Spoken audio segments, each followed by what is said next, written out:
Our next speaker today is Dr. Ruth Machin.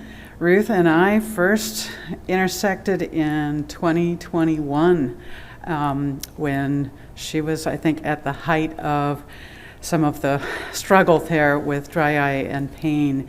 And with her medical background, I knew she was going to have a unique journey going through this, and I'm excited to hear from her today. Thank you. As you can probably tell from my accent, I am the international contingent of the Symposium, so thank you for having me all the way from the UK. So I divide my life into before my eyes and after my eyes. So before my eyes, I am a medical doctor by training. I worked as a consultant radiologist, specialising in the imaging of chest and post-mortem imaging, which is a thing. And my life changed forever on Christmas Day 2020, which makes it sound even more dramatic because it was Christmas Day. And I woke up with terrible eye pain and ended up going to the local hospital emergency department. And to cut a long story short, everyone said, "Oh, you've got dry eyes. Here's some drops, off you go." And the pain got worse, and the pain continued to get worse, and it got worse to the point that I couldn't leave my house, and some days I couldn't leave my bed because it was 24/7 and it was all-encompassing. And it took a while, but I was eventually given the diagnosis of corneal neuralgia or neuropathic pain. And as Rebecca alluded to, that was a very difficult period of my life. My mental health suffered an awful lot.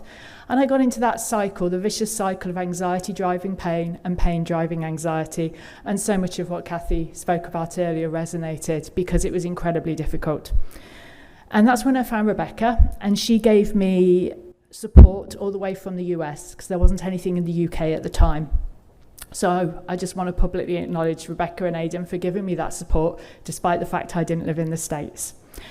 And she gave me two pieces of advice. Number one, you will get better, or you will at least get to a point where you're stable.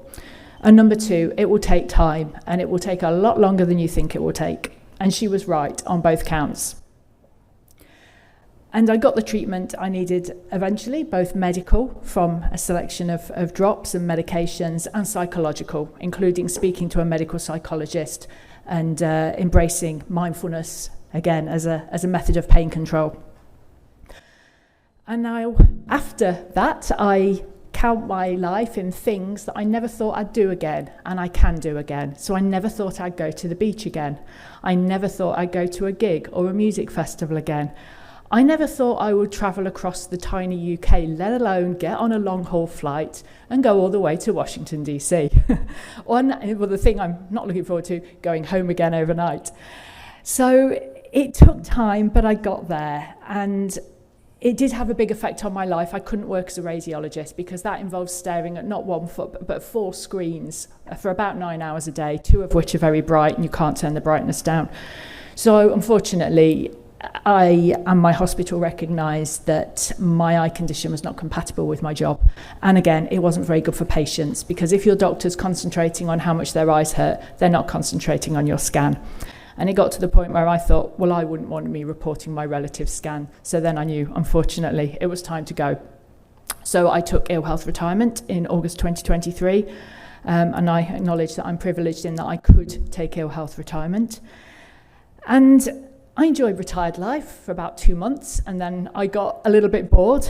My brain wanted something to do, so I did a couple of things. So firstly, I set up the UK's only dry eye charity. We're really tiny, but thank you. But we're getting there, and we've had a lot of support from the guys here, which is great. I decided, as you can tell, I can talk for England and Scotland and Wales, so I could do a job where I talk. So I trained as a health coach to help women rediscover their health, both sort of what they eat, how they sleep, how they deal with stress. And I've recently gone back to university with a lot of help from my university. So I'm the oldest student on my course at 50, and I'm doing a master's in nutrition. And more recently, slightly unexpectedly, I've become a YouTuber, and I now make YouTube videos on over 50s women's health, and I'm making a couple on dry eye as well. So if you had told me 5 years ago by the way, you won't be working as a doctor, you will be a mildly successful YouTuber and speaking to people in America about your condition. I'd have gone, yeah, right. No way. Yet here I am. So I guess what I'm trying to say is there is life before, but there is life after. And it doesn't necessarily take you down the expected path. But I've now got to a point where I actually, despite having irreparably broken my body to get here, I found something joyful out of it and new, and there's definitely silver linings on the other side. So that's my message. Thank you.